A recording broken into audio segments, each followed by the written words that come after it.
UPSC 2025 के इस question ने हमें बता दिया कि इकोनॉमी में आप सिंपल कुछ भी रट के नहीं जा सकते, आपको सारी चीजों की कॉन्सेप्चुअल अंडरस्टैंडिंग होनी चाहिए।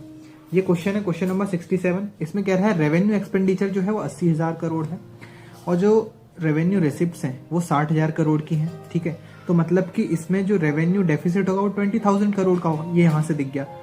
और दूसरी चीज कह रहा है कि गवर्नमेंट ने बोरो करा 10,000 करोड़, जो बोरो करता है वो फिस्कल डेफिसिट होता है, and interest payment of 6,000 crore.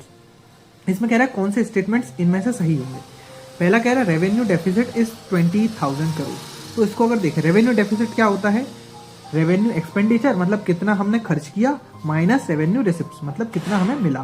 तो 80,000 करोड़ खर्च किया, 60,000 करोड़ मिला, तो कितने हो गए रेवेन्यू डेफिसिट, यहाँ से हो गए 20,000 करोड़। तो मतलब पहला जो स्टेटमेंट है वो सही हो जाएगा। ठीक है, दूसरा स्टेटमेंट है फिस्कल डेफिसिट इज ₹10,000 करोड़। वही बोरोइंग कितनी है गवर्नमेंट की, 10,000 करोड़ की।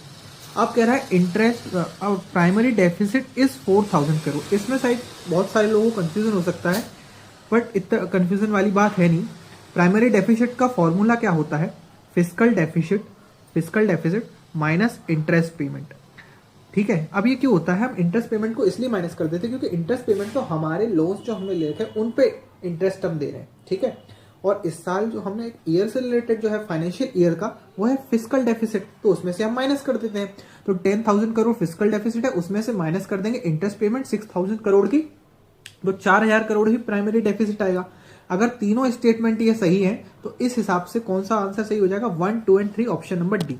अगर आपको ये पसंद आया हो तो चैनल को सब्सक्राइब और वीडियो को लाइक जरूर से कीजिएगा। साथ ही ऐसा ही सेम क्वेश्चन एक और इसी सेम पेपर में आया था, उसको आप सॉल्व करके उसका आंसर मुझे आप बताइएगा।